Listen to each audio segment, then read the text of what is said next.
आला ना मायबाप, एकदा आला की तो परत घरी जात नाहीच आहे. अशी गोड असणारी कथा, मधुर असणारी कथा, मनाला प्रसन्न करणारी कथा, सर्व व्यथा नष्ट करणारी ही कथा, सुख आनंद समाधान संपन्न करून देणारी ही कथा आहे. मनावर राज मिळवणारी ही कथा आहे मायबाप. जीवनातल्या अनेक प्रश्नाचं उत्तर म्हणजे शिवमहापुराण कथा आहे. अनेक चरित्र सांगून माझ्या भोलेनाथांनं आपल्याला फार पटवून देण्याचा प्रयत्न केला. स्वतःच्या अंतःकरणातील सुंदर अलौकिक भाव माझ्या भोलेनाथांनी प्रगट करण्याचे प्रयत्न केले. स्वतःचा परिचय देण्याचा प्रयत्न केला आणि स्वतःविषयी जो भक्तामध्ये जो भ्रम निर्माण झाला की भोलेनाथ या युगामध्ये कसे प्रकट होतील, भोलेनाथ त्या कलियुगामध्ये कसे प्राप्त होतील, त्यांचा कृपा प्रसाद आम्हाला मिळेल का, जो प्रत्येकाच्या मनामध्ये हा प्रश्न होता. ही सर्वांच्या मनातली जी धाव होती, जे प्रश्न होते की नाही या युगामध्ये भोलेनाथ नाही भेटणार, त्याची कृपा नाही प्राप्त होणार.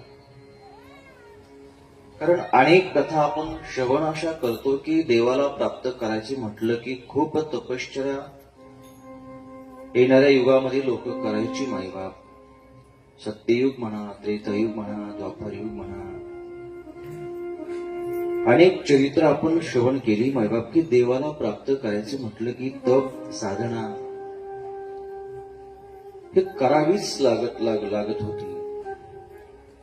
मग जर देवाला प्राप्त करण्याकरता एवढा खटाटोप, एवढी साधना, मग या युगामधले लोक, या कलियुगामधले लोक नाही करू शकणार. या लोकांचं कसं होईल, आम्हाला देव मिळेल का, तो प्राप्त होईल का, त्याचा कृपा प्रसाद आम्हाला मिळेल का, ही प्रत्येकाच्या मनामध्ये अडचण होती, शंका होती. आणि ही मनातली शंका जाणून, अडचण जाणून तर माझ्या भोलेनाथानं शिवमहापुराण या पुराणाचं निमित्त करून जन्म घेतला मायबाप.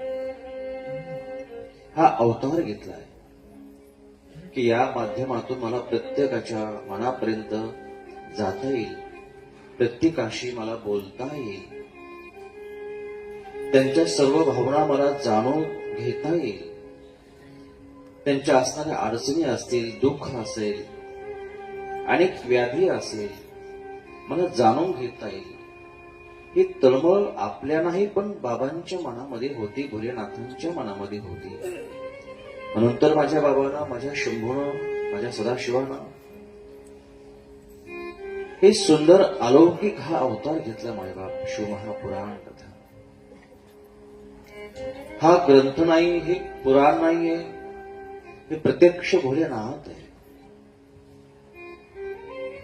आणि या शब्दरूपाने, या कथेच्या माध्यमातून आज तो भगवान भोलेनाथ आपल्याला बोलण्याचा प्रयत्न करतो. गेली 6 दिवसापासून आज भोलेनाथांच्या सानिध्यामध्ये आपण आहोत. गेली 6 दिवसापासून आपण त्याच्याशी संवाद करतोय. गेली 6 दिवसापासून अनेक चरित्र सांगून प्रत्येकाच्या मनातले जे प्रश्न आहेत मायबाप, त्या प्रश्नाचं उत्तर देण्याचा माझा भोले बाबा, माझा सदाशिव, माझे साम सदाशिव शंभो महादेव सुंदर अलौकिक पद्धतीने कथेच्या माध्यमातून ते प्रश्न सोडवण्याचे प्रयत्न करत आहे. मी प्रथम दिवशी तुम्हाला बोलून गेलो की भोलेनाथ फक्त बोलत राहणार आहे, आपण आपली फक्त प्रश्नाची उत्तर शोधत राहणे कथेत बसल्यानंतर. ऐकताय ना सगळे? एकच काम आपलं करणं आहे की कथा प्रारंभ असताना कथेच्या शब्दाकडे, अर्थाकडे, त्या भावाकडे आपलं लक्ष असावं. मग इकडे मन असावं, इकडे कान असावे. या सगळ्या गोष्टी, या 3 पद्धतीनं ही साधना करायची आहे. वाचाने, मनाने आणि श्रवण मायबाप. त्या 3 गोष्टी अत्यंत महत्वाच्या आहेत. आपले कान घरी नाही ठेवायचे, कोण बोलतोय तिकडे नाही ठेवायचे. कथेकडे असे कान लागले पाहिजे ना, की आपल्या शेजारी जो कोणी बसला किंवा जी कोणी बसली आहे ती आपल्याला बोलत असताना सुद्धा जवळचा आवाज सुद्धा आपल्याला येता कामा नाही. फक्त कथाच आपल्या कानावर पडली पाहिजे, तर हे श्रवण आहे माई बाबा. मी उदाहरण देईल तुम्हाला. ज्यावेळेस घरी तुमच्या आवडीची सिरियल लागती, टीव्ही मध्ये लागती की नाही? आवडीची सिरियल लागल्यानंतर एखादा प्रसंग एवढा रंगवतो ना की तिथे आपला श्वास कधी घेतो हे लक्षात येत नाही, आपण पापणी कधी झाकतो हे लक्षात येत नाही. काय कधी कधी सुनबेंद्र हातात चहा दिला का, तो प्रसंग रंगा बाबा त्या याच्यामध्ये सिरियलमध्ये चहा तसंच हातात राहतो. बरोबर आहे की नाही? चहा घ्यायचं लक्षात राहत नाही, पाणी ठेवलं पाणी प्यायचं लक्षात राहत नाही. का? कारण एवढा तो प्रसंग रंगलेला असतो त्या मालिकेमध्ये, सिरियलमध्ये. आणि सुनबाई बोलत असताना सुद्धा, हाक मारत असताना सुद्धा आपला आवाजही येत नाही. परत म्हणतात सुनबाई अगं चहा आणा, पाणी आणा. सासूबाई मी तुमच्या समोर ठेवलंय. आणि किती वेळेस म्हणले की अगोदर चहा घेऊन घ्या. अगं माझं लक्ष तिकडे होतं. म्हणजे जसं एखाद्या सिरियलमध्ये आपण एकरूप होतो, एवढं होतो की शेजारचे जवळचे बोलत असताना सुद्धा आपल्याला आवाज येत नाही. येतो का? तसं कथेशी सुद्धा एवढं एकरूप व्हावं की शेजारीन जर बोलत असेल तर तिथला सुद्धा आवाज आपल्या येता कामा नये. फक्त कथाच कळली पाहिजे. जसं आपण मालिकेशी एकरूप होतोय ना, तसं कथेशी एकरूप झालं पाहिजे. गोड कथा भोलेनाथांची. कालपर्यंत अनेक चरित्र आपल्या कानावर पडली. भोलेनाथाने अनेक चरित्राच्या माध्यमातून सांगण्याचा प्रयत्न केला. आणि आज माझे भोलेनाथ कालच सांगणार होते. कोणतं चरित्र? बेलाचं चरित्र.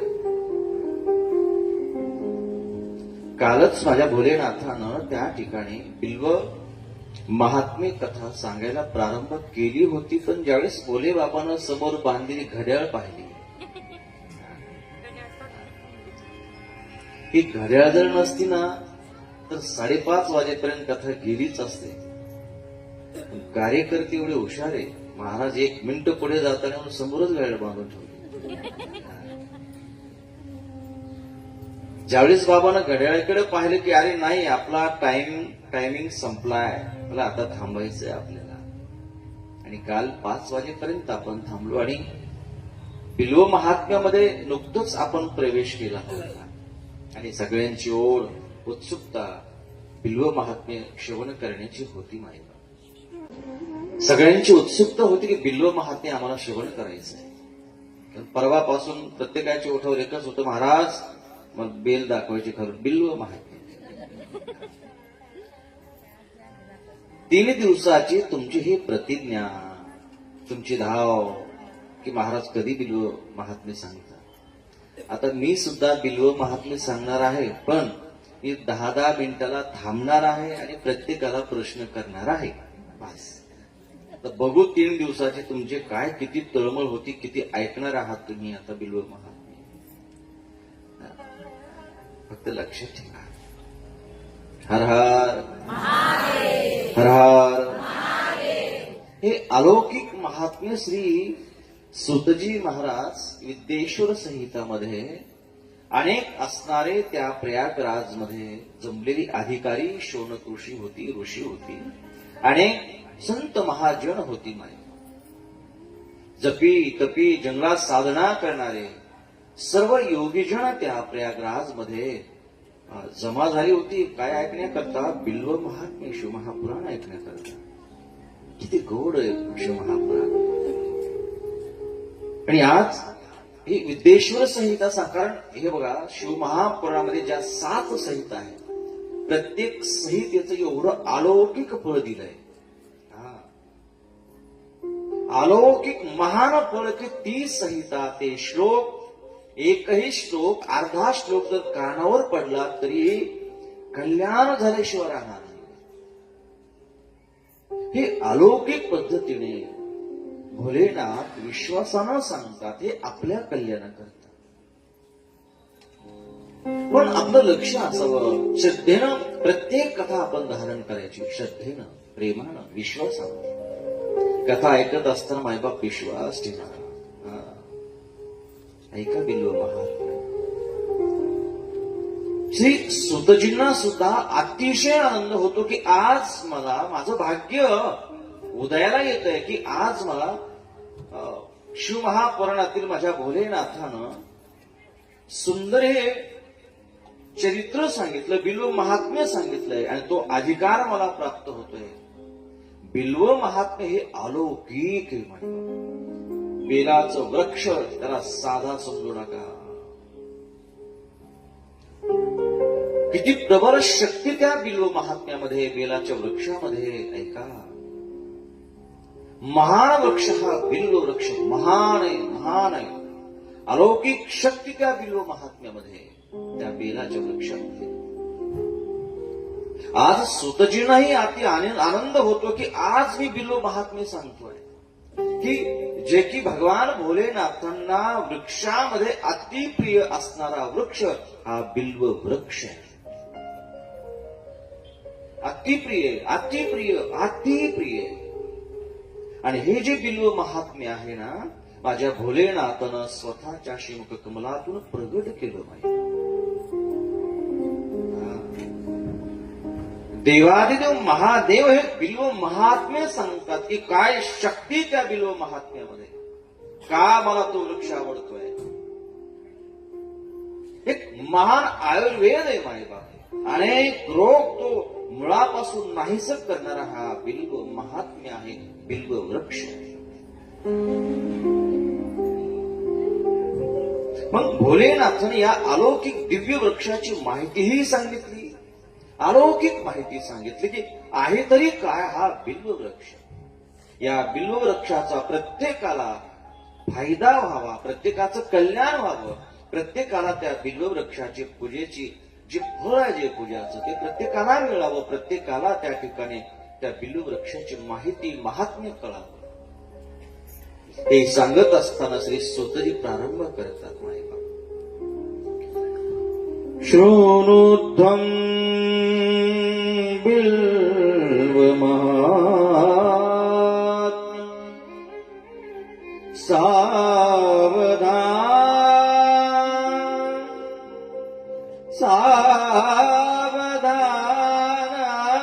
सावधानतया दरात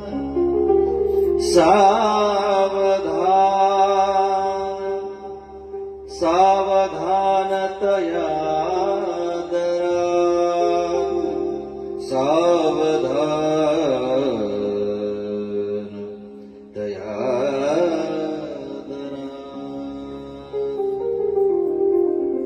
बघा ना, असं मी काल बोलून गेलो हा विषय आहे. श्री सुतजी महाराज बिल्व महात्म्य सांगत असताना असंख्य हजारो असणारे जे अधिकारी ऋषी होते ना, त्यांच्याकडे पाहावं सुतजीनं आणि त्यांना म्हणावं, हे शौनकांनो, हे महान ऋषींनो, हे अधिकारी ऋषींनो, आज मी भोलेनाथांच्या श्रीमुख कमलातून दिव्य वृक्ष जो प्रगट झाला ना, त्या दिव्य वृक्षाचं महात्म्य सांगतो. जी कथा माझ्या मायबापांच्या मुखातून निर्माण झाली, प्रगट झाली, ती कथा बिल्व वृक्षाची मी सांगतोय. आणि भोलेनाथ म्हणतात की हे बघा, जो कोणी हे बिल्व महात्म्य श्रवण करतोय, ही कथा श्रवण करतोय, मी सत्य बोलतोय की त्याचं निश्चित कल्याण झाल्याशिवाय राहणार नाही. हे पार्वती, हे पार्वती, आज जे बिल्व वृक्षाचं मी महात्म्य सांगतोय, पण हे बिल्व महात्म्य श्रवण करण्याच्या अगोदर या कथेचं महात्म्य असं आहे की जो कोणी हे बिल्व महात्म्य श्रवण करतोय ना, ऐकेल, श्रद्धेनं ऐकन, तळमळीनं ऐकेन, त्याचं निश्चित कल्याण झाल्याशिवाय राहणार नाहीये, हे मी सांगतोय. मातेला आनंद झाला, पार्वती मातेला. म्हणून तर सुतजी महाराज म्हणतात, भगवान शंकर असं म्हणतात माता पार्वतीला, सावधान पार्वती, हे चरित्र कल्याण करणारे, सुख देणारे, समाधान देणारे, प्रत्येक जीवनातले प्रश्नाचं उत्तर म्हणजे बिल्व महात्म्य. पार्वती झोपू नको, जागी ना पार्वती, सगळ्या पार्वती जागी ना.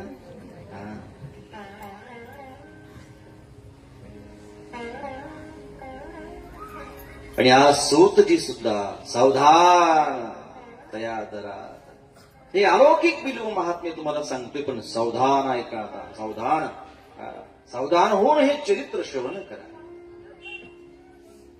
आदरपूर्वक हे चरित्र श्रवण करा, श्रद्धेनं चरित्र श्रवण करा, विश्वासानं हे चरित्र श्रवण करा, निश्चित हे चरित्र तुमचं कल्याण करेल. एक सांगू का, कथेमध्ये कल्याण करेल, कल्याण करेल हा सतत शब्द येतो ना मायबाप, तो एक आशीर्वाद आहे, दिलेला आशीर्वाद आहे, श्रोत्यांना दिलेला आशीर्वाद आहे मायबाप. कल्याण करेल, तुमचं चांगलं होईल, तुमचं चांगलं होईल, कल्याण करेल, हा आशीर्वाद आहे. आणि बिल्व वृक्ष हे साक्षात भगवान महादेवांचं स्वरूप आहे, असंख्य असणारे शोनक शब्द करा. पुण्यतीर्थानि यावन्ति, पुण्यतीर्थानि यावन्ति, लोकेषु प्रथितान्यपि, तानि सर्वाणि तीर्थानि बिल्वमूले वसंती.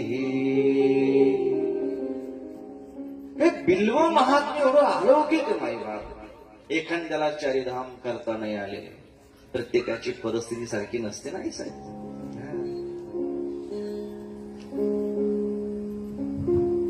काही गोरगरीब बिचारे 200 रुपये रोजानं, 150 रुपये रोजानं असं काहीतरी काम करत राहतात, काबड कष्ट करतात, आणि त्यांना तेवढ्यामध्ये लेकरा बाळांची फीस म्हणा, संसार म्हणा, हे सगळं भागावं लागतं मायबाप. प्रत्येकाची परिस्थिती ही सारखी नाहीये. आणि आजकाल तर चारिधाम जर करायचे म्हटले ना तर 50, 60, 70 हजार रुपये खर्च येतोय, बरोबर आहे ना. एका धामाला, मला वाटतं अर्ध्या धामाला, एका धामाला 50, 60 हजार रुपये खर्च आहे. आणि काहीचं उत्पन्न वर्षभराचं केवढं असतं, त्यांनी काय करावं. त्यांनाही आस असेल ना की आमचंही एकदा चारिधाम घडले पाहिजे, आम्हाला सुद्धा एकदा जायचंय चारिधाम करण्याकरता. मग त्या गरीब लोकांना काय करावं रे, कसं जावं त्या चारिधामाला, हे तीर्थक्षेत्राचं दर्शन कसं व्हावं, हे चारिधामाचं त्या ठिकाणी पुण्य आज त्यांना कसं मिळावं, काय करावं त्या गरीब लोकांना. माझ्या भोलेनाथांना सर्वांची चिंता आहे मायबा, सर्वांची चिंता करणार आहे तो, सर्वांचा गोर गरीब श्रीमंत सगळ्यांचा विचार करणार आहे तो. माझा भोलेनाथ कधी कोणाचा भेद नाही करत नाही बाप, कधीच करत नाही. मग या गोर गरीब लोकांना कसं तीर्थयात्रेला जाता येईल, कसं जावं त्यांनी तीर्थयात्रेला, हा प्रश्न बघा ना भोलेनाथांनी कसला विचार केला, काय काय सुंदर मार्ग काढला की काही टेन्शन घ्यायचं काम नाही, नका विचार करू. अरे तो जगाचा मायबाप. खरं तर एक सांगू का, आपला संपूर्ण भार जो आहे, खरा आपला सर्वांचा माता पिता जो आहे ना, तो माझा भोलेनाथच आहे, महादेवच आहे. कारण लेकराच्या कल्याणाचा विचार फक्त निस्वार्थपणे आई वडीलच करू शकतात, बरोबर आहे की नाही, हा की नाही. हो, कारण तुम्ही विद्यार्थी आहात, तुम्ही शिक्षक आहे, हो की नाही. हो, असं म्हणायचं. निस्वार्थपणे लेकरा करता कल्याणच देवाला मागणार. बघा ना तुम्ही आई वडील ज्या वेळेस ना देवासमोर जातात ना, मला सांगा आता जेवढे तुम्ही सगळे आई वडीलच आहात, देवासमोर गेल्यानंतर कोणत्या आई वडिलांना आपल्या स्वतः करता काही मागून घेतलं? कोणी घेतलं मागून?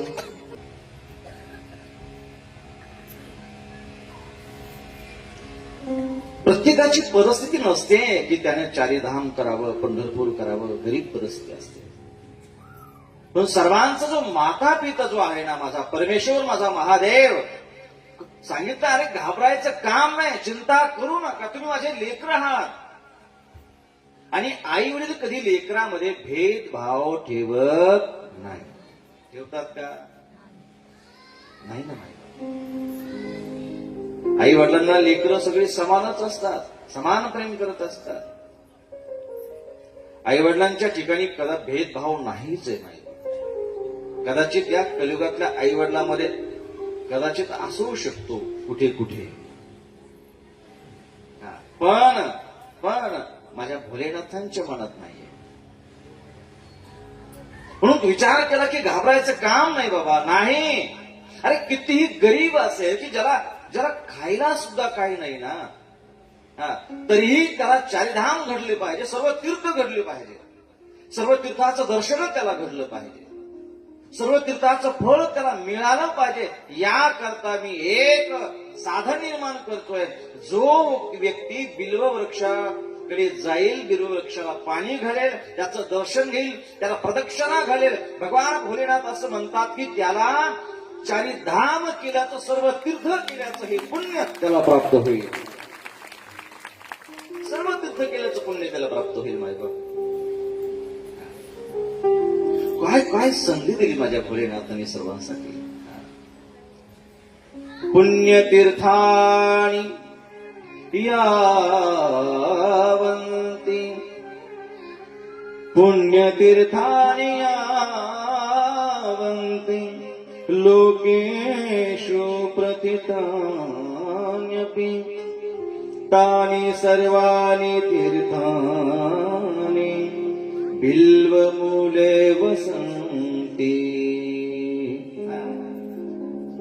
संसारामध्ये जेवढे म्हणून तीर्थ आहे ना मायबाप, सर्व तीर्थ त्या बिल्व वृक्षाच्या मुळाशी वास करतात.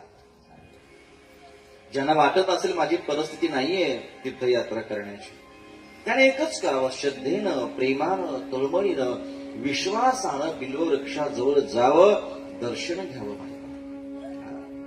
त्याला पाणी अर्पण करावं, प्रदक्षिणा घालावी, श्रद्धेनं दर्शन घेऊन घरी यावं. हे भोलेनाथांचा श्लोक, हे शब्द आहे की त्याला सर्व तीर्थाचं दर्शन, ते फळ त्याला प्राप्त झाल्याशिवाय राहत नाहीये, हा माझा विश्वास आहे. मी सांगतोय काय करावं माझ्या भोलेनाथा. जो बिल्व वृक्षाखाली बसून पार्थिव पूजा करतो, सांगितलंय पार्थिवलिंग पूजा, पार्थेश्वराची पूजा. बिल्व मुले महादेव लिंग रूपेण मव्ययम, य पूजयति पुण्यात्मा स शिव प्राप्नुयात ध्रुवम, की तो निश्चित शिवजींना प्राप्त केल्याशिवाय राहत नाही. हे महान असणार बिल्व वृक्ष, पण बिल्व वृक्षाकडे गेल्यानंतर पंचाक्षर मंत्र म्हणायला विसरायचा नाही. निश्चित त्याला शिवजींची प्राप्ती, असा महान असणारा हा बिल्व वृक्ष. बिल्व वृक्ष हा, मी काल बोलून गेलो, हा प्राण देतोय माणसाला. बिल्व वृक्ष हा ऑक्सिजन देतोय माणसाला. बिल्व वृक्षाचं एक महात्म्य तर असं सांगतोय मायबाप, ऐका किती महात्म्य सांगावं.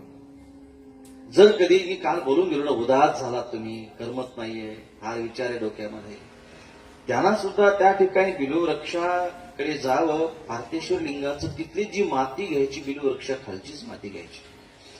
कारण पार्थिवलिंग पूजन करण्याकरता अनेक ठिकाणाची माती सांगितली माईबाप. पण ज्याच्या दारामध्ये, शेतामध्ये जर बिल्व वृक्ष असेल तर कुठेही जायची गरज नाहीये. त्या बिल्व वृक्षाच्या मुळाशी जी माती आहे ना, तीच जर माती घेतली, त्याच मातीनं पार्थेश्वराची जर त्या ठिकाणी ज्योतिर्लिंग केलं, मातीचं जर लिंग केलं, ज्योतिर्लिंग केलं आणि बिल्व वृक्षाच्या खाली जर पूजन केलं, तर असं सांगितलं मायबाप, तुम्ही कितीही उदासीनता तुमच्या जीवनामध्ये असेल, कितीही उदासीनता, तर ती दूर झाल्याशिवाय राहणार नाही, हे भगवान भोलेनाथ महादेव सांगतात. स्थिरता प्राप्त होते, उदासीनता नाहीशी होते. आणि विसर्जन सुद्धा बिल्ववृक्षाकडेच करायचं आहे. आपला सुद्धा जर पार्थलिंग पूजनाचा जर ठरलं, जर पूजा करायची ना, आपण सुद्धा तेच करणार आहे की प्रत्येकाला आपण कुंडी आणायला सांगणार आहे.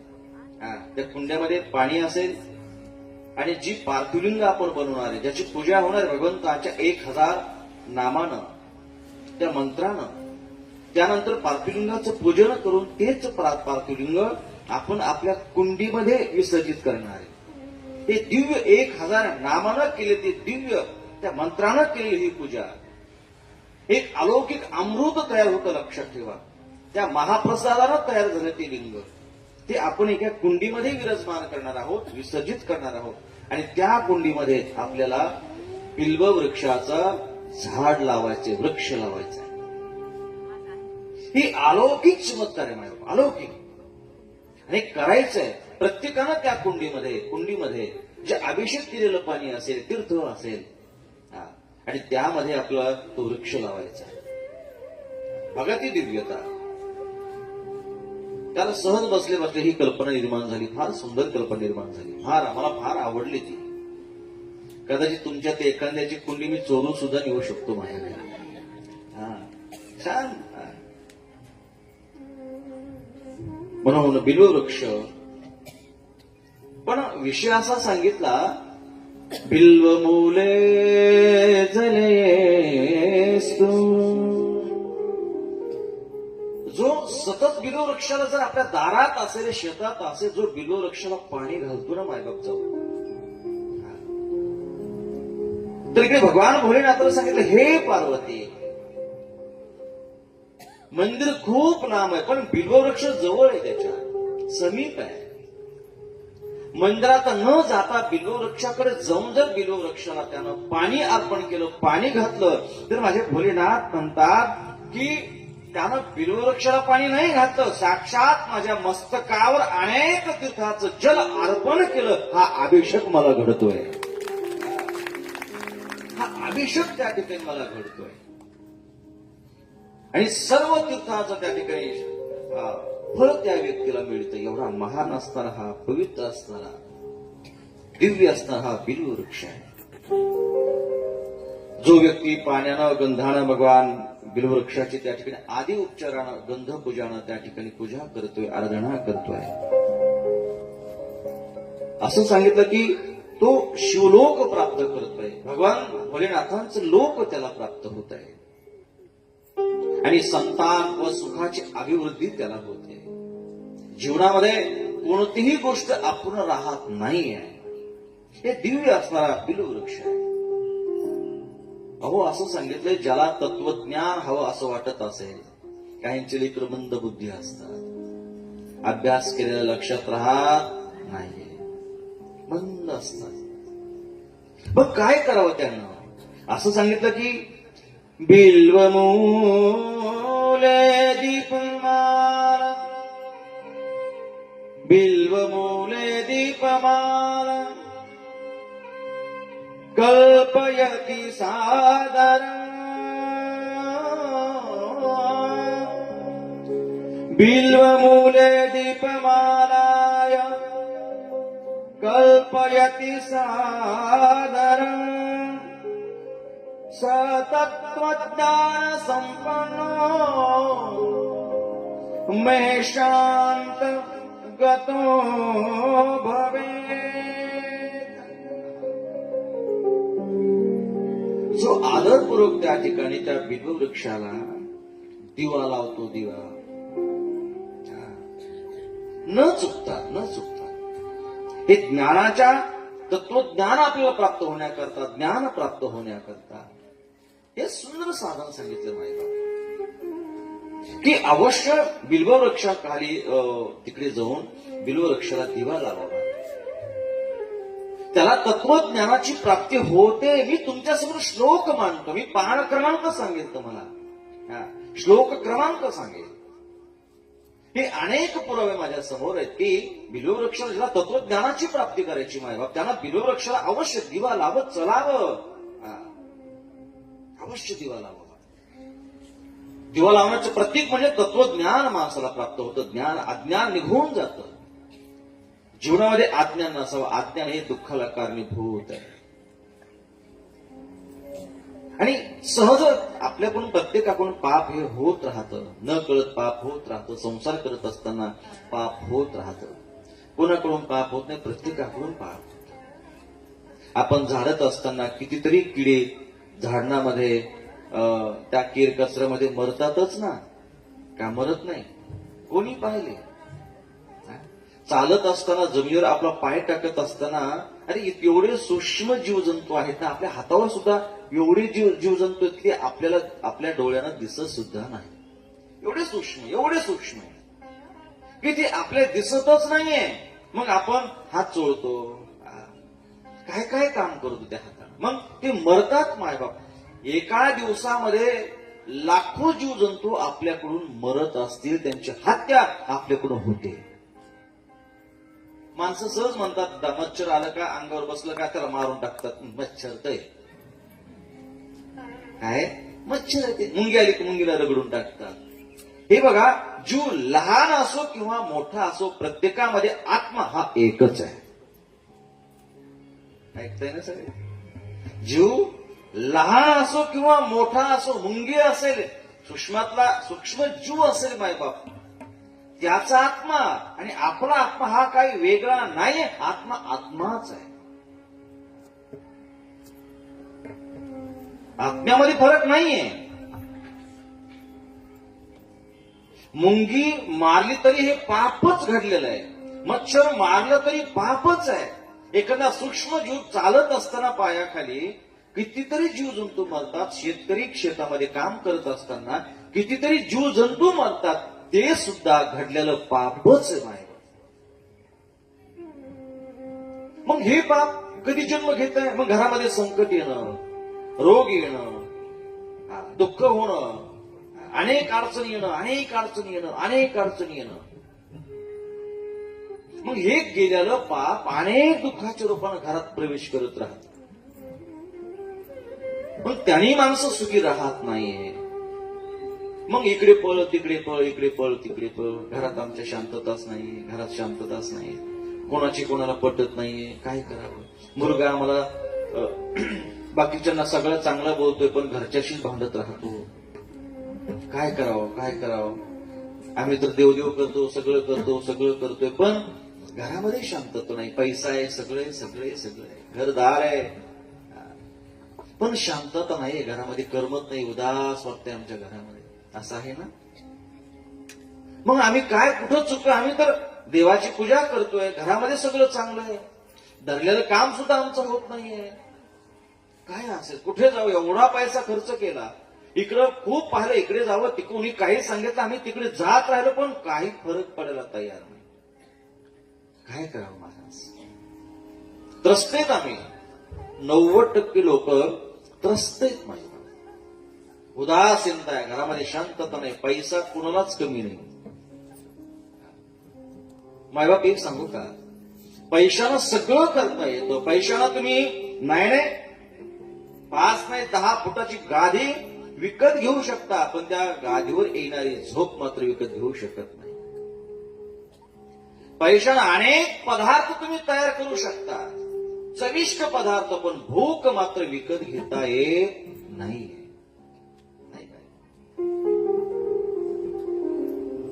या विकत घेणाऱ्या गोष्टी नाहीच आहे. ह्या निसर्गाचा विषय, हा परमेश्वराचा विषय, आपल्या कर्माचा विषय. काहींना बघा ना, तुम्ही शेतकरी काम एकदा केलेलं, दुपारचं काम झालं का शेतामध्ये असे दगड असतात, त्याला आपण मातीचे ढेकळ असंच ना म्हणतात ना, ढेकळ म्हणतात. ऊन खाली जमीन तापली, वरती ऊन आहे, तरी त्याला अंग टाकलं की झोप लागते. आणि इकडे एसी आहे, सगळं आहे, सगळी सुविधा आहे, गोळ्या खाऊन सुद्धा झोप लागत नाही. काय कारण? पैसा आहे, पण लोकांना पैशानं सुख विकत घेता येत नाही, पैशानं समाधान विकत घेता येत नाही. मायबाप, हे समाधान, हे सुख, हे आनंद फक्त विनामूल्य फक्त परमेश्वराकडेच आहे. माझी कथा कीर्तनामध्येच आहे, सत्संगामध्येच आहे. हे कुठं मिळत नाहीये, याचा बाजार नाहीये कुठे. सगळ्या गोष्टीचा बाजार आहे, पण सुखाचा बाजार कुठे नाहीये, समाधानाचा बाजार कुठे नाहीये. ते समाधान, ते सुख, ते फक्त इथेच मिळतं आणि इथंच यावं लागतं. एकदा म्हणावं लागेल जोरात, हर हर. थोडं जोरात म्हणा, किती मोठी आहात तुम्ही. हर हर. एका स्वरात हर हर. हे विकत नाही घेता येत माईबाप, नाही घेता येत,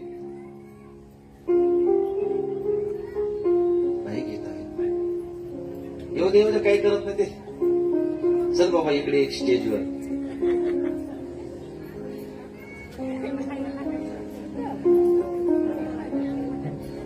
बघा इकडे वेळ कमी आहे आपल्याकडे. पुन्हा म्हणता महाराज महात्म्य.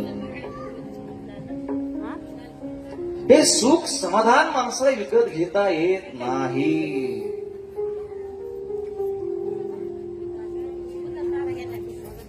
ही आयडिया पाहिजे पहा, कशी करता आलं हे समजलं पाहिजे, हे सुचलं पाहिजे. हर हर.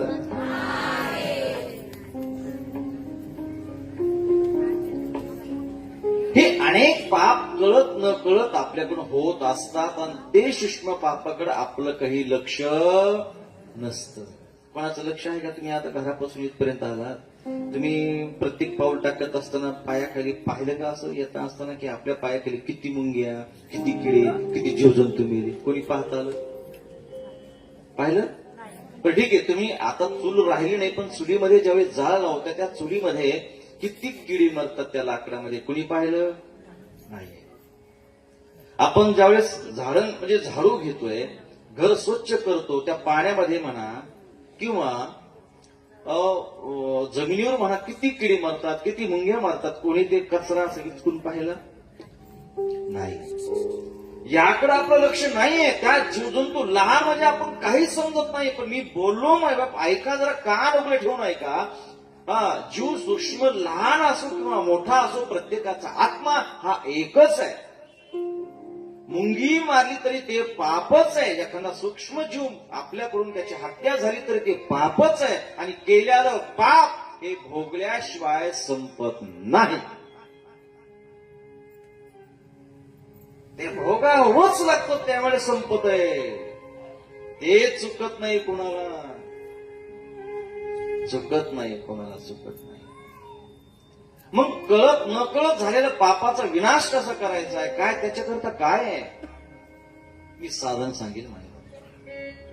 हे कळत न कळत झालेले पाप जर विनाश करायचे असेल तर माझ्या भोलेनाथाने सुंदर पर्याय सांगितला, ऐका. बिल्व शाखा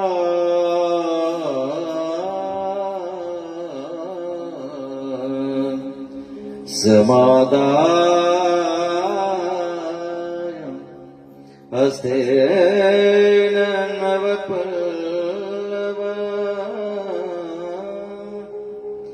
गृहीत्वा पूजया बिल्वं सच पापे प्रपूज्यते. की बिल्व शाखम समादाय हस्तेन, की आपण बिल्वाकडे जायचंय. ऐका, जर हे कळत न कळत जर पाप झालं असेल, ते जर पाप आपल्याला भोगण्याची, ते दुःख भोगण्याची वेळ येत असेल, आणि हे होऊ नये, हे दुःख आपल्या नशिबाला येऊच नाहीये. कारण दुःख कशामुळे येतं, या पाप प्राप्त होतं पापामुळे. बरोबर आहे ना? दुःख हे पापामुळेच प्राप्त होतं मायबाप. विनाकारण कोणालाही दुःख प्राप्त होत नाहीये. आपली केलेली कर्म भोगण्याकरता इथं आलोय आपण. हे कर्मभूमी आहे, हे मृत्यूलोक आहे. आणि मृत्यूलोक कोणाचा आहे? मृत्यू लोकाची देवता कोण आहे?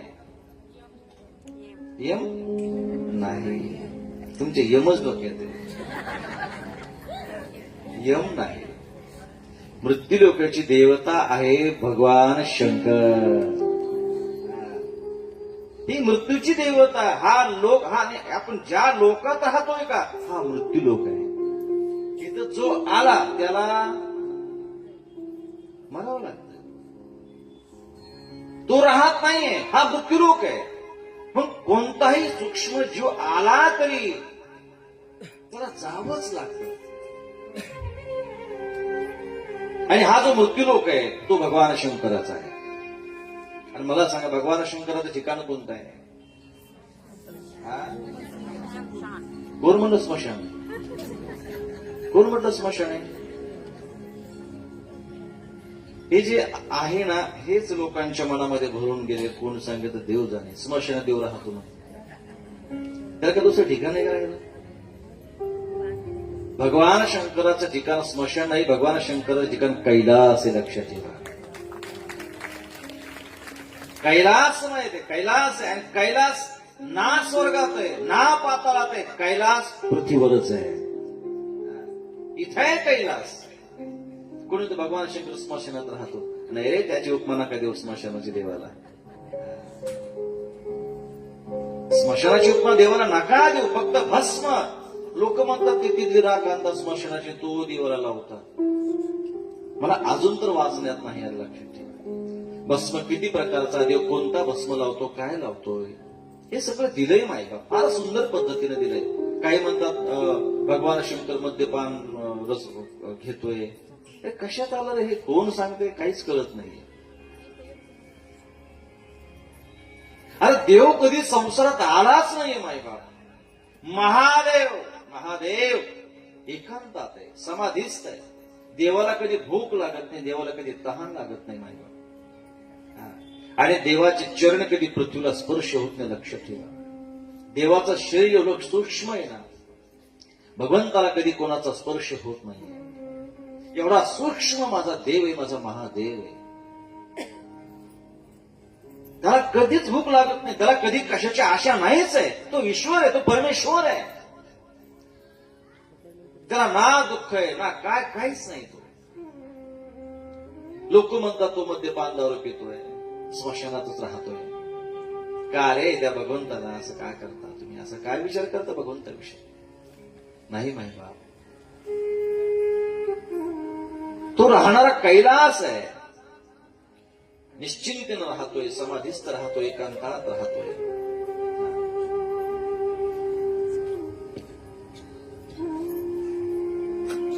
दुःख हे पापामुळं माणसाला भेटत असतं. लक्षात ठेवा. पण ते दुःख जायचं असेल, नष्ट होत व्हायचं असेल नाही तर फार सुंदर पर्याय हा. बिल्व समादाय हस्तेन नव पल्लव, जिथे त्या ठिकाणी बिल्व वृक्ष असेल तिथं जावं सुद्धेनं. त्या बिल्व वृक्षाचं एखादं कवळं जे पान असतं, कवळं पान हस्तेन नव पल्लव, जे नवीन आलेलं जे पान आहे बिल्व वृक्षाचं, ते पान तोडावं मायबा. गृहीत्वा पूजेत बिल्वम. आणि ते नवपल्लव आलेलं पान आपण एकदा खायचंय. आणि बिल्वस्य पापे प्रपुच्यते, की त्या ठिकाणी गृहीत्वाम पूजेत, एक पल्लव ग्रहण करायचंय. आणि त्या ठिकाणी भगवान त्या बिल्व वृक्षाची पूजा करायची. आणि जो एक नवीन पल्लव आलेला जर ग्रहण करून जर बिल्व वृक्षाची पूजा करतोय, आराधना करतोय, असं सांगितलंय की पापे प्रपुच्यते, जेवढी जीवनात त्यांनी पाप केली मायबाप, ती संपूर्ण केलेली कळत न कळत पाप संपूर्ण त्याची नष्ट झाल्याशिवाय राहत नाहीये. हे बिल्व महात्मे. तो मुक्त होतो सांगितलंय. पुढे जो व्यक्ती बिल्व वृक्षाखाली एका शिवभक्ताला भोजन करवितो, त्यानंतर 1 कोटी गुणित तस्य पुण्य प्रजायत, असं सांगितलं. करोडो मनुष्याला अन्नदान केल्याचं फळ त्या व्यक्तीला प्राप्त होतं. कोणाला जीव घातल्या? एक जो शिवभक्त आहे, जो सतत देवाचं भजन करतोय, भोलेनाथांची सेवा करतोय, अहो रात्रपणे तो सेवेमध्ये रत आहे. कोणाची परिस्थिती साधी असेल, अन्नदान होत नसेल, एक शिवभक्त तो करोडो अन्नदान केल्याची बरोबरी एक शिवभक्त करतोय. पण कुठे? बिलवृक्षाच्या खाली. त्याला जीव घालावं नाही. अनेक तीर्थयात्रा तीर्थावर अन्नदान केल्याचं फळ त्या व्यक्तीला प्राप्त होतंय. सर्व काही मिळून जातं मायबाप. त्याच्या जीवनामध्ये दरिद्रता राहत नाहीये, दारिद्र्य राहत नाहीये, तो निर्धन कधी राहत नाही. बिलवृक्षाचं महात्म्य हे अलौकिक सांगितले गेले सूतजी महाराजांनी. अहो जाऊ द्या, ज्यावेळेस सर्व देवता बिलवृक्षाचं महात्म्य श्रवण करत होते ना, ही स्वर्गातली सर्व देवता आली आणि स्वर्गातल्या देवानं सुद्धा त्या बिल्ववृक्षाचं महात्म्य त्याचा अनुभव प्राप्त केला आणि सर्व स्वर्गातल्या देवानं सुद्धा त्या बिल्ववृक्षाचं महात्म्य, त्याचं गुण, त्याची स्तुती करायला प्रारंभ केली. काय सुंदर आहे. महादेव स्वरूपोयम बिल्वदेवरपि स्तुतः. की महादेव स्वरूप असणारा हा बिल्ववृक्षाची स्तुती सर्व देवतांना सुद्धा त्या बिल्ववृक्षाची स्तुती केली. मायबाप अतिशय आनंद सर्व देवतांना होत होता. आणि स्वर्गातले देव सुद्धा त्या बिल्ववृक्षाची स्तुती करतात. म्हणून वृक्षाची, बिल्ववृक्षाची निर्मिती आपण केली पाहिजे, अवश्य केली पाहिजे, जतन केलं पाहिजे हे बिल्ववृक्षाचं फळ. जो वृक्ष लावतो ना, शिवपुराण असं सांगतं की त्याची येणारी पिढी, त्या दोघांचीही पिढीचा उद्धार करणारा हा बिल्ववृक्ष आहे, त्याचं मंगल करणारा बिल्ववृक्ष. म्हणजे त्याचीही पिढी आणि त्याच्या मुलाचीही पिढी, त्या दोन्ही पिढ्याचा उद्धार आणि मंगल करणारा ही बिल्ववृक्षाची महान पूजा आहे.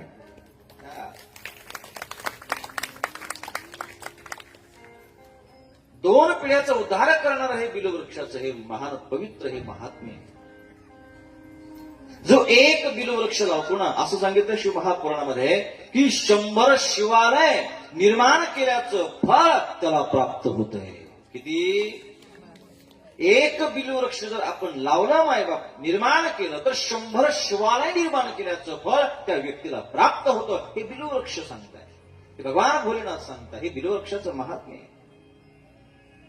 म्हणून वृक्ष हा माणसाचा नव्हे तर जीव जातीचा हा प्राण आहे मायबाप. वृक्ष आहे तोपर्यंत आपण आहोत, वृक्ष नाही तर मानव जातीच राहणार नाही. लक्षात ठेवा. वृक्ष आहे म्हणून तर आपण आहे, वृक्ष नसेल तर आपण नाहीच आहे मायबाप.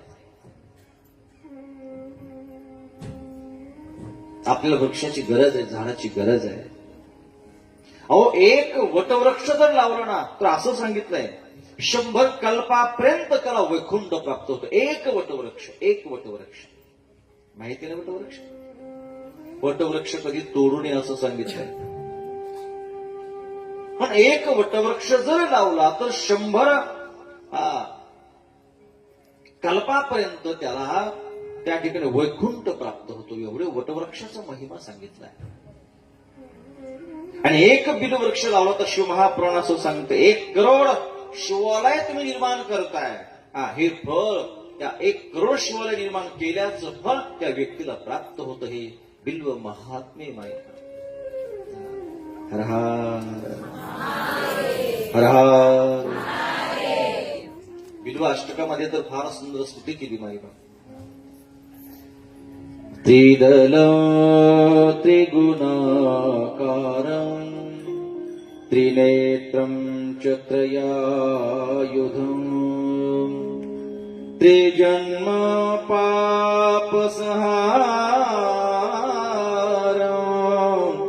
एकबिल्वं शिवार्पणम्. ऐका, हे 3 पानाचा एक उद्देश असा आहे मायबाप. लक्षात ठेवा. हे 3 पानं म्हणजे 3 गुणाचं प्रतीक आहे. फार सुंदर सांगितलंय. सत्व, रज आणि तम. सत्व, रज, तम हे 3 गुणाचं प्रतीक म्हणजे 3 पानाचं. मी सांगेल तुम्हाला 3 पानाचं प्रतीक आहे, 3 पानाचंच का बिल आहे. काय व्याख्या केली ह्या शिवमहापुराणात या 3 पानाच्या बेलाची. काल एवढं बेल होतं आणि आज मला बिल महात्म्य सांगायचं छोटसच बेल आणलं जे कडीची बसले तर त्यांना मी दिसत नसेल आणि बेलाचं पानं दिसत नसेल. हे 3 गुणाचं प्रतीक सगळी बिलो महात्म्य सांगतोय तुम्हाला. एक पानाचं 3 पानाचं काय महत्व आहे. एक सत्व, रस आणि तम हे एक एक पृथ्वीच्या 3 गुणाचं प्रतीक सांगितलं गेलं. जन्म पाप सहारम एक बिल्व शिवार्पणम त्रिदलम त्रिगुणाकार. आणि त्यानंतर सांगितलंय की भोलेनाथांच्या 3 जे नेत्र आहेत मायबाप, सूर्य, चंद्र आणि अग्नी.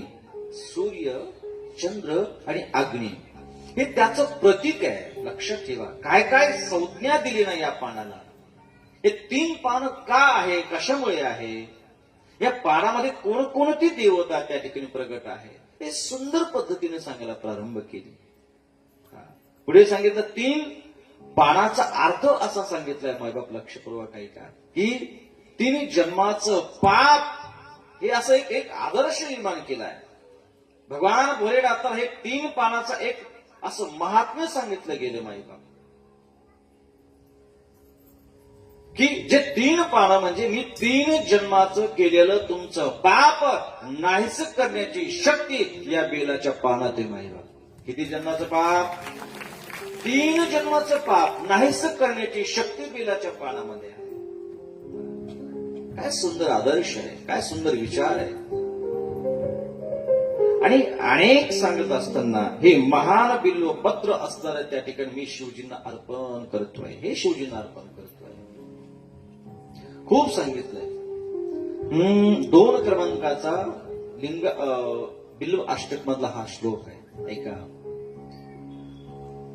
त्रिशाखैर बिल्व पत्रेश्च यच्चित्रे कोमले शुभे शिवपूजा करिष्यामि एक बिल्व शिवार्पणो.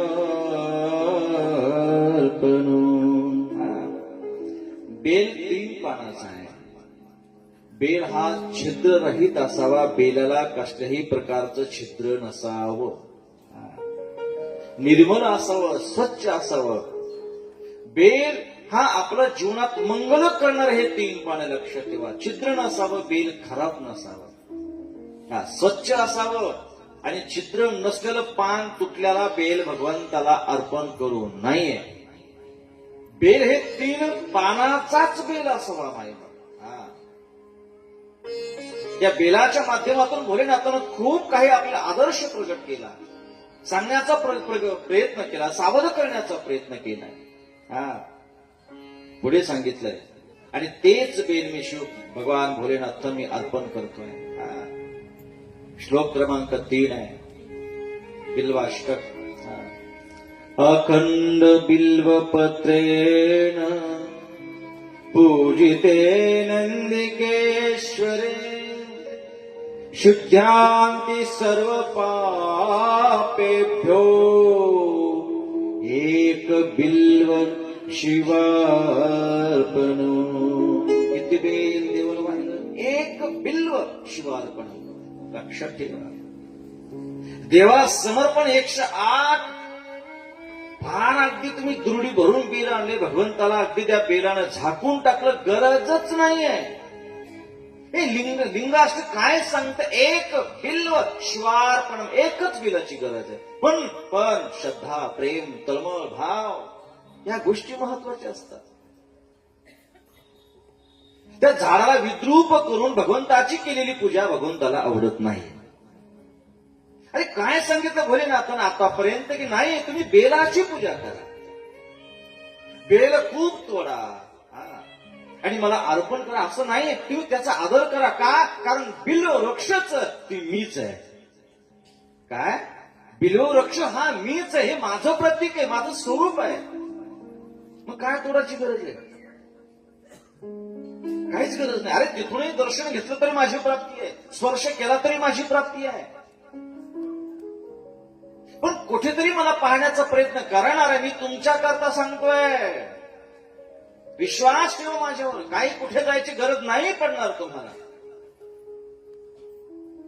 कोणाला कुठे नाही जाता येणार. म्हणून आज जर एखादं बिलवृक्ष झाडही तुम्हाला दिसलं तरी तो मीच आहे, तो मीच आहे. नाही कुठं तुम्हाला अगदी सगळे ज्योतिर्लिंग करण्याची आवश्यकता. तेच एक महान ज्योतिर्लिंग आहे, बिल्व वृक्ष मायबा.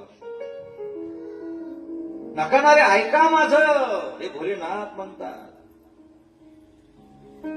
हा डोक्यातला भ्रम काढून टाका. नाही देव परळीला आहे, नाही देव औंढ्याला, नाही देव इकडे. अरे देव आपल्या जवळ आहे. तो नाही कुठे. अरे तुम्हाला जर तुमच्यामध्ये जर देव दिसत नसेल, विश्वास नसेल, तळमळ नसेल, तर जिथं बिल्ववृक्ष आहे तिथंही गेला तरी तुम्हाला 12 ज्योतिर्लिंगाचं दर्शन ते फळ प्राप्त झाल्याशिवाय राहणार नाही. विश्वास ठेवा मायबाप, विश्वास ठेवा, विश्वास ठेवा. हे आपल्या करता भोलेनाथांना हे अलौकिक महात्म्य सांगतात. बिल्व हे अखंड असावं. अखंड म्हणजे पूर्ण बिल्व असावा मायबाप, ते तुटलेलं नसावं. आणि नंदिकेश्वर भगवंताची पूजा केल्यानं सर्व पापातून त्या ठिकाणी मुक्त होऊन माणूस शुद्ध होतो. जर एक बेलाचं पान जर तुम्ही नंदिकेश्वर भगवंताला अर्पण केलं, एकच बेलाचं पान, तर मनुष्य हा शुद्ध होतो मायबाप आणि सर्व पापातून तो मुक्त होतो. जर नंदिकेश्वर भगवंताला एकच बेल अर्पण केलं. ऐका पुढे आहे 4 क्रमांकाचं त्याने लिंग अष्टक. शाल ग्राम शिलामेका विप्रणाम जातु आपण सोमयज्ञ महापुण्यम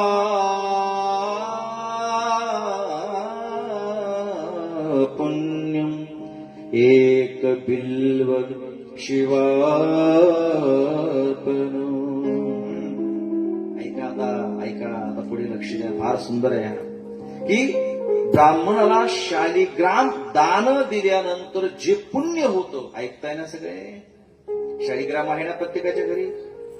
ब्राह्मणाला शालिग्राम दिल्यानंतर जे पुण्य प्राप्त होतं मायबाप, सोमयज्ञ केल्यानंतर जे महान यज्ञ, जो सोमयज्ञ, तो आता कोणी करू शकत नाहीये.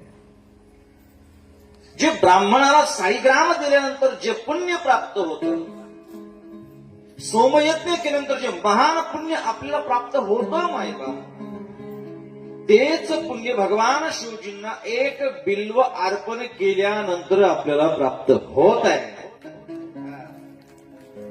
हा महानता आहे. ब्राह्मणाला शालिग्राम दान देणं म्हणजे फार महान पुण्य आहे.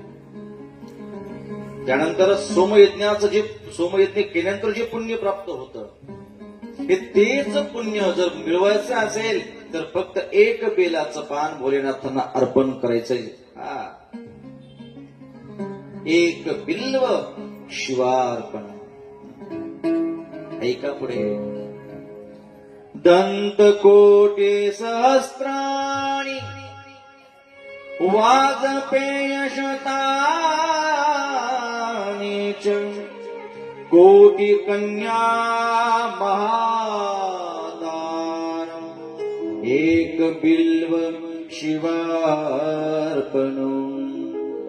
आणि हजारो करोडो हाती दान दिल्यानंतर जे माणसाला पुण्य प्राप्त होतं, शेकडो वाजपेय यज्ञ केल्यानंतर जे माणसाला पुण्य प्राप्त होतं, जे करोडो कन्या दान केल्यानंतर जे माणसाला पुण्य होतंय ना, तेच पुण्य भगवंताला एक बेलाचं पान अर्पण केल्यानंतर प्राप्त होत आहे. किती सांगितलंय, सुंदर सांगितलंय. पण हे भोलेनाथ पुढे सांगितलंय, बिल्व वृक्ष हा प्रगट कसा झाला. लक्ष्म्यास्तनूत उत्पन्न महादेवस्य च प्रियं बिल्ववृक्षं प्रयच्छामि एक बिल्व शिवार्पणम्. जो बिल्वपत्र जी विष्णुप्रियाची आहे, देवी माता, लक्ष्मीच्या वक्षस्थलातून हे प्रगट झालेलं हे बिल्ववृक्ष पाहिजे की तो भोलेनाथांनी अतिप्रिय आहे.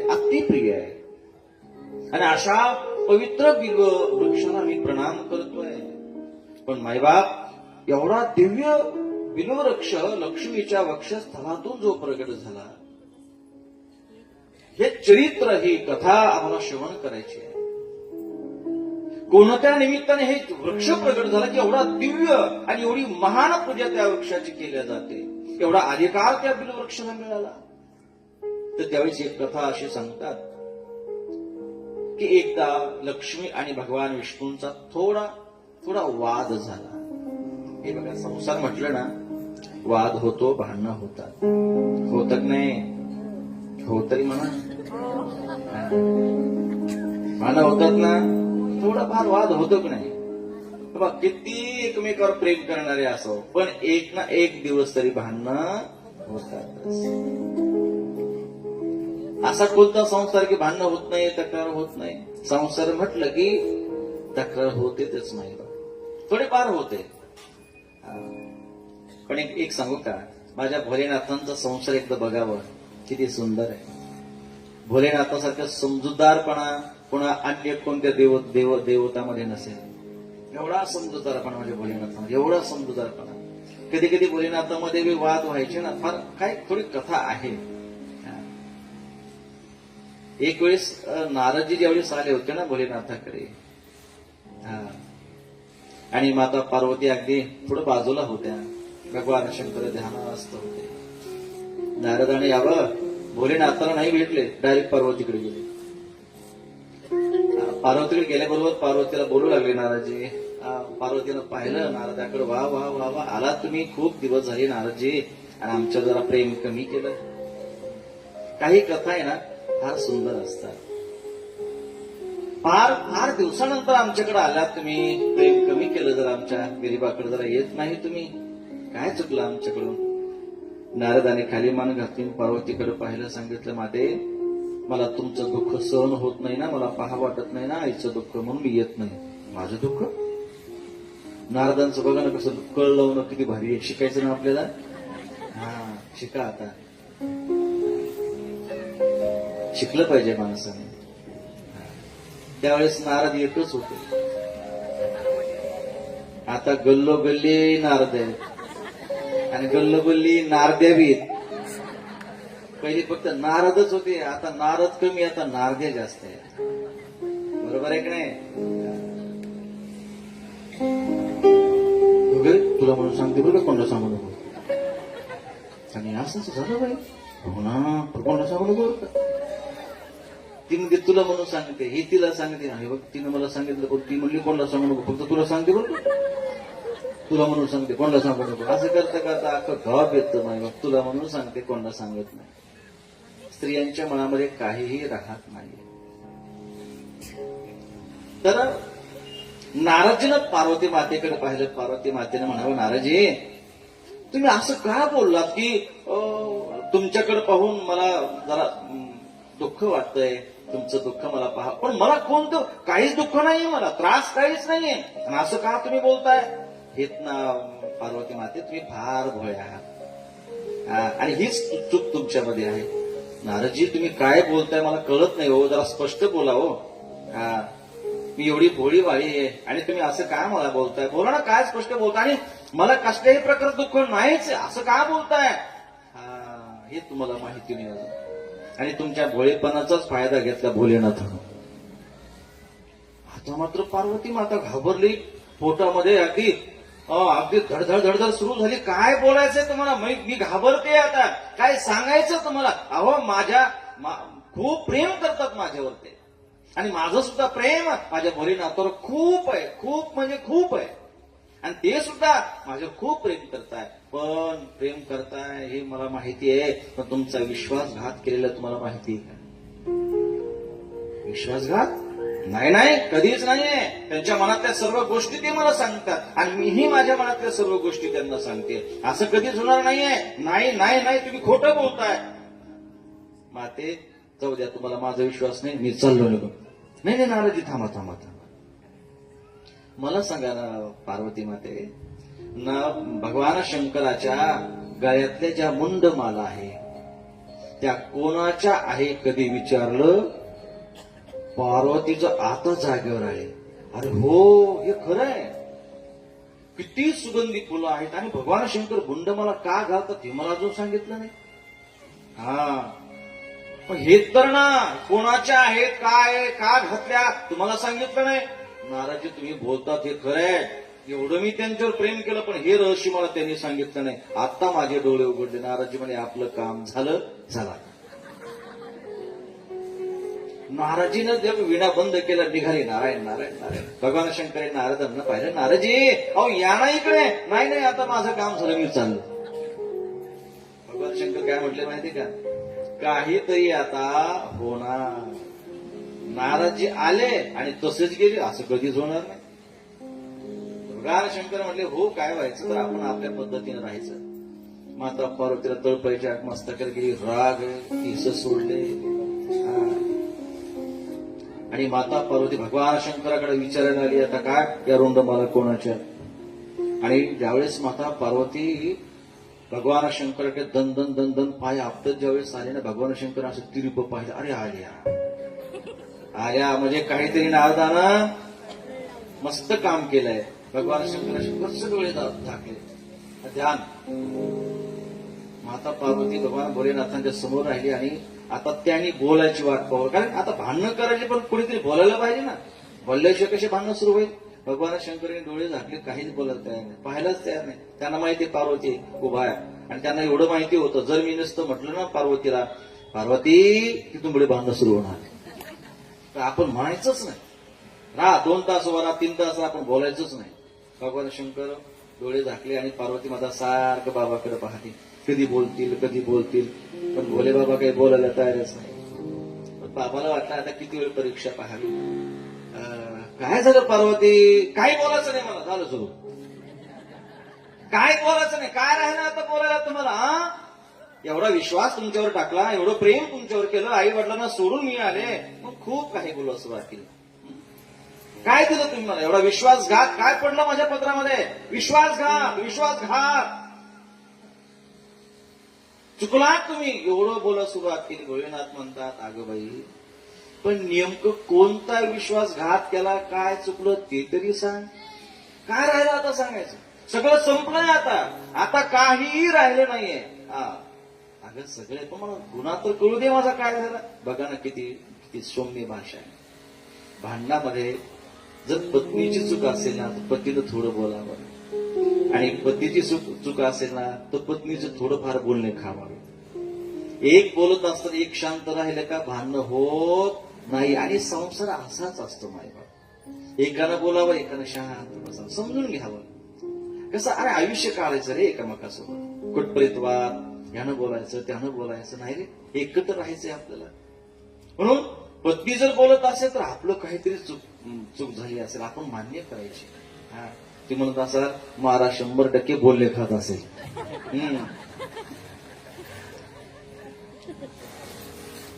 नाही, श्रोते विचार करतात अशा दृष्टिकोनातून. आयुष्यात अजून कधी भांडणं झालीच नाही. हे समजून घेण्याचा संसार असतो आणि तो संसार माझ्या भोलेनाथांचा खूप अलौकिक सुंदर आहे. एकदा म्हणा ना जोरात, हर हर. जोरात म्हणा, हर हर हर हर. आणि दोघांचा वाद झाला आणि लक्ष्मीनं कोणताही विचार नाही केला. हे चरित्र मी अजून वाचलेलं नाहीये, पण एक विद्वंताचं ऐकून मी तुम्हाला सांगतो, लक्षात ठेवा. पण चरित्राचा भाव हा सुंदर आहे, फार सुंदर भाव आहे. त्यानंतर माता लक्ष्मी निघून गेला. ही समुद्राची मुलगी आहे, बाप श्रीमंत आहे. आणि कितीतरी दिवस झाले माता लक्ष्मी भगवान विष्णूकडे गेलीच नाही. अनेकांनी समजून सांगितलं, पण राग डोक्यामध्ये. पण आता खूप दिवस झाले. नारदाला बोलून घेतलं, नाराजी काहीतरी करा. नाराजी ब्रह्मदेवाकडे गेले, भगवान महादेवाकडे गेले. पण सगळी नाकार दिला, बा आम्ही येत नाही तुझ्यासोबत. माता पार्वतीला खूप म्हणजे असं विचार करू लागली, कसं होईल काय नाही, मी जाऊ तरी कसं. फार दुःखी झाली लक्ष्मी. तितक्यात नाराजी म्हणले, तुम्हाला फक्त आता एकच पर्याय आहे.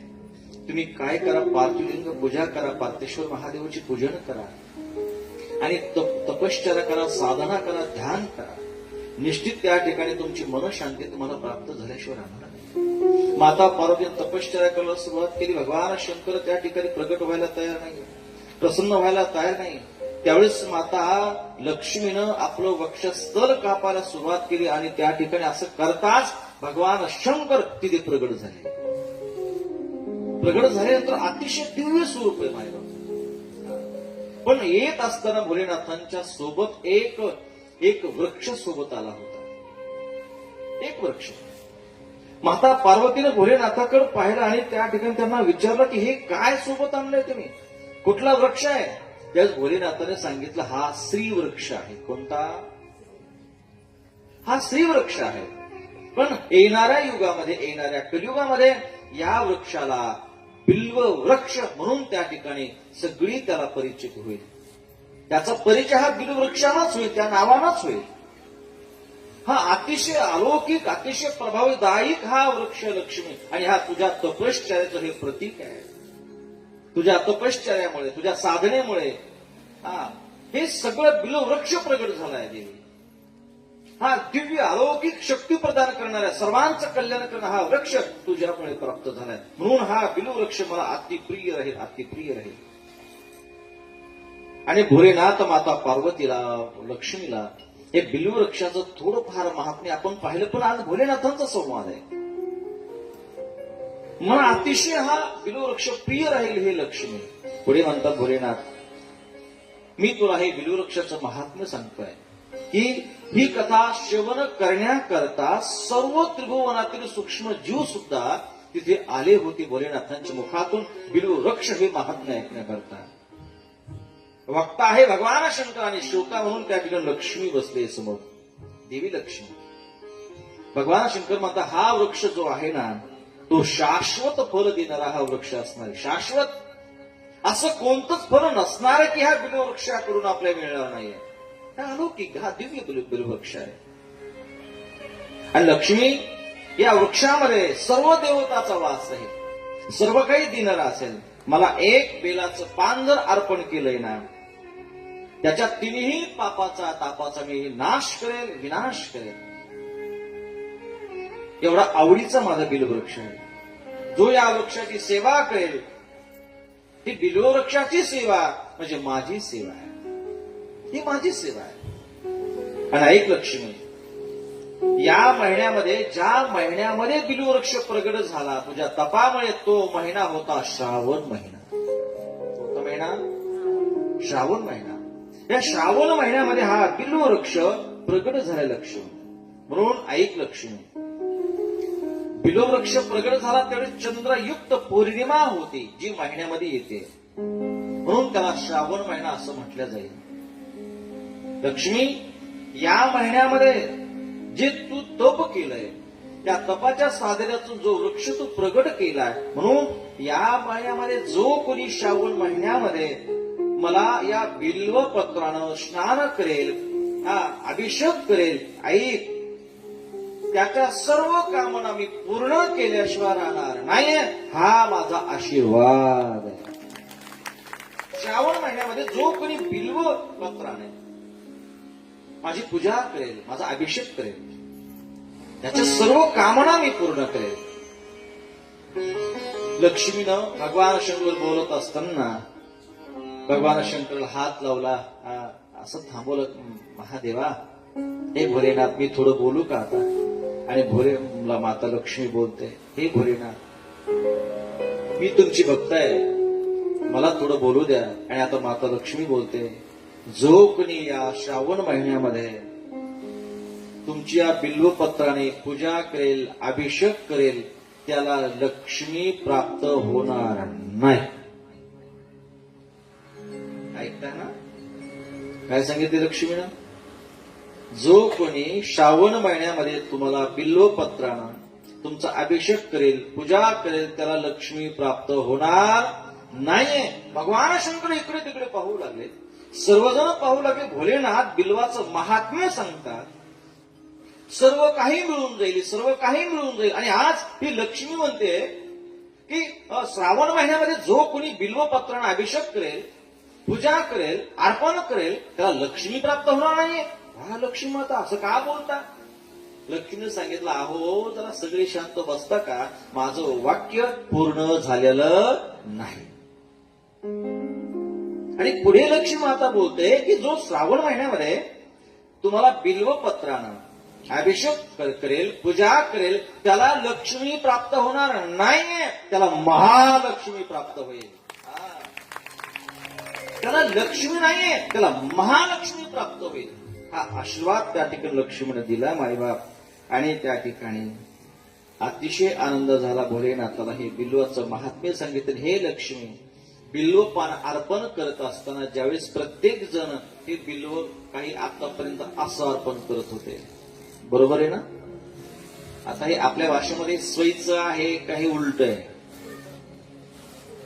नाही, ही बाजू स्वयची का उलटी? ही बाजू कोणती आहे? हा, ही स्वयची आहे आणि ही बरोबर आहे. मला सांगा, देवाला वाहत असताना आपण स्वयचं असं वाहतोय का? हे असं वाहणं म्हणजे हे सोयीचं आहे आणि असं वाहणं म्हणजे उलट आहे. मग देवाला आपण असं वाहतो का असं वाहतो? असं वाहतो म्हणजे हे सोयीचं आहे का उलट आहे? तसं कसं आहे?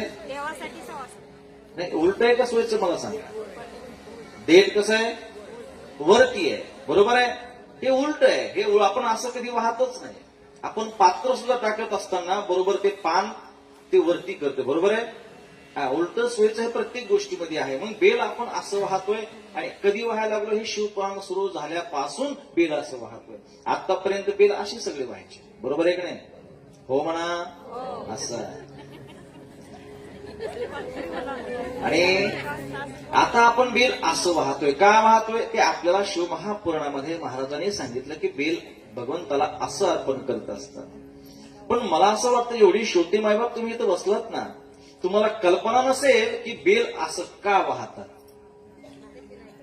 माहितीये? किती कोणाला माहितीये? नाहीये. मायबाप एक सांगू का, बेलामध्ये दिव्य शक्ती अशी दिली. कारण हे 3 देवता सांगितले, ब्रह्म, विष्णू आणि महेश. आणि जी ही रेष दिली ना, रेष, ही जी रेष दिसते ना तुम्हाला, हिला माता लक्ष्मी म्हटलं गेलं. काय? ही रेष दिसते ना, हिला माता लक्ष्मी म्हटलं गेलंय. हा, ही माता लक्ष्मी आहे. हे ब्रह्मा, विष्णू, महेश आहे. आणि हे जे देठ सांगितलं गेलं, देठ, हा काही आता इथं तुम्हाला थोडं देठ आहे, कमी आहे, पण देठ, जे देठाला, त्या देठाला म्हटलं गेलं वज्र म्हटलं गेलं. काय? त्याला वज्र म्हटलं गेलं. असं न वाहण्याचं कारण आणि असं वाहण्याचं कारण असं आहे की हे जे वज्राचा आघात हे भगवान भोलेनाथाला होऊ नये, त्याचा स्पर्श होऊ नये म्हणून हे आपण देठ वरती करतोय आणि बेल हे उलट देवाला वाहतोय. हा, हे काय सांगितलं गेलं? हे वज्र सांगितलं गेलं मायबाप. आणि काही जण काय करतात, मग देवाला बेल असंही व्हायला चालतं, पण हे जे देठ आहे ही त्याला खडून टाकायचंय आणि कसंही व्हा तरी देवाला बेल चालतंय.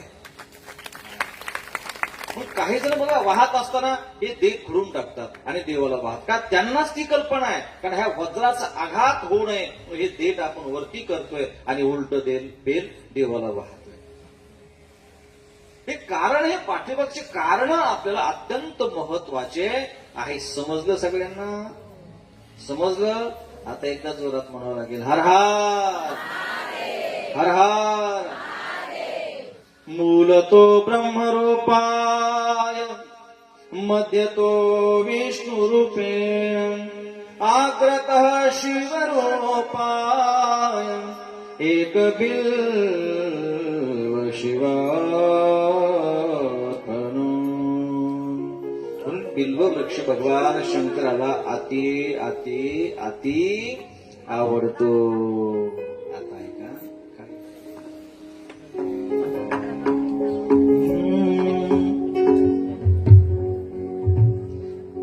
तुम्हाला एक अभंग माहितीये का? हे भोळ्या पाटे सगळ्यांच्या, आवड तुला बेलाच्या गळ्यामध्ये, वा लाविले, आवड तुला बेलाच्या.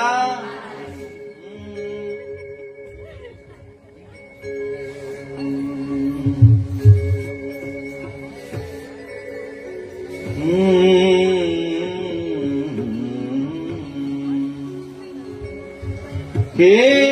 भोला शंकरा शंकरा शंकरा. तुम्हाला येत असेल तर मला मदत करू लागा. हे भोला शंकरा, हे भोला शंकरा, हे भोला